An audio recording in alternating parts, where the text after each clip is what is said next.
In some earlier videos, we measured the pulse rate using some pulse sensors. One of such pulse sensor was world-famous pulse sensor from pulsesensor.com. I also used another sensor called MAX30100 pulse oximeter sensor from Maxim Integrated. But the problem with these sensors is the stability and accuracy. The sensor value fluctuates so much and does not give a proper reading if you slightly move or misplace the finger. That's why I started searching for a good pulse sensor and found a better stable sensor called Easy Pulse Sensor. This pulse sensor was sent to me by a company from Bangalore, India called Greylogix. According to my opinion, this is the most stable and better pulse sensor compared to the other two pulse sensors. The reason why it's better is that it comes with HRM2511E based cell or a cover that fits on the finger perfectly and gives the correct reading. So in this video, we will interface this easy analog type pulse sensor with Arduino board and display the BPM value on OLED display. Apart from the BPM value, we will also observe the PPG waveform on serial plotter. So without getting any delayed, let's get started.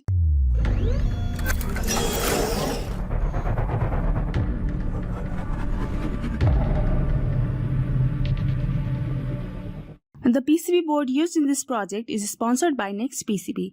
NextPCB is one of the largest PCB manufacturer companies in China. You can order the PCB services as well as PCB assembly services at an affordable price.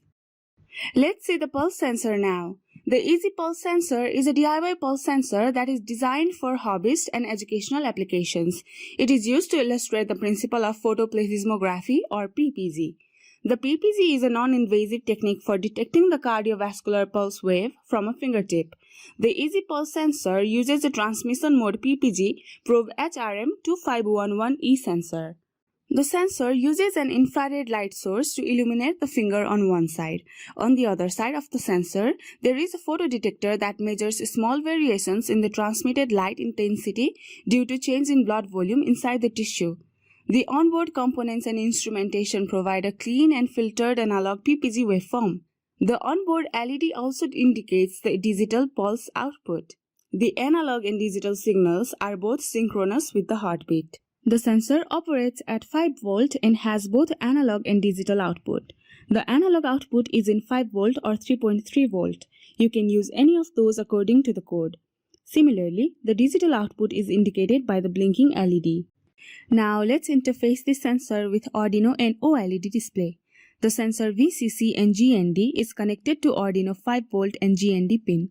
The output pin of the sensor is connected to analog pin A0 of Arduino. Similarly, the OLED display SCL and SDA pin is connected to Arduino A5 and A4 pin. I decided to make a PCB for this project, so I visited EasyEDA, an online schematic and PCB designing tool. I first designed the schematic and then converted the schematic to a custom PCB. This is the 3D view of the PCB. You can download the Gerber file from the link below.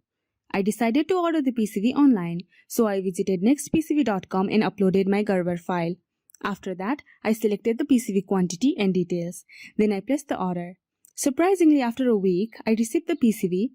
The PCB quality is excellent and brilliant as expected. Now, it's time to assemble the hardware. So I soldered the entire component on the PCB.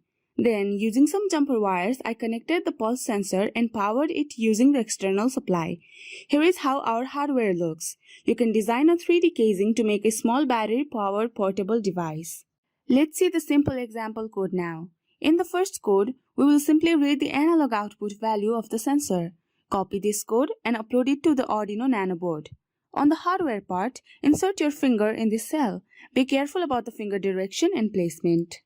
After you upload the code, go to the tools and open the serial plotter. So this is a waveform called as PPG waveform. The PPG waveform according to the theory looks exactly similar to this. You can test it practically. I tested it for 10 minutes and I was very satisfied with the result. In this way, you can get the PPG waveform, but it's difficult to calculate the BPM value. So I referred to an article from a Mini-Ohms website and tried it to calculate the BPM values.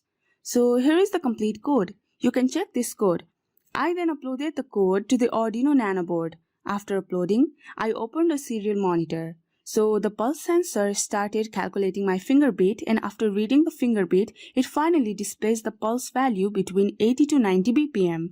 This value seems to be almost good for me as my pulse rate is always higher. In this way, you can measure the BPM value on serial monitor. Now, I decided to use the 0.96-inch OLED display to display the BPM value. So I again used the code from the Mini-Ohms website.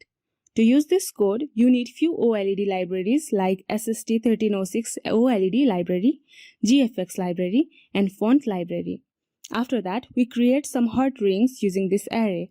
Then we calculated the pulse rate and displayed it on OLED screen. Now upload this code.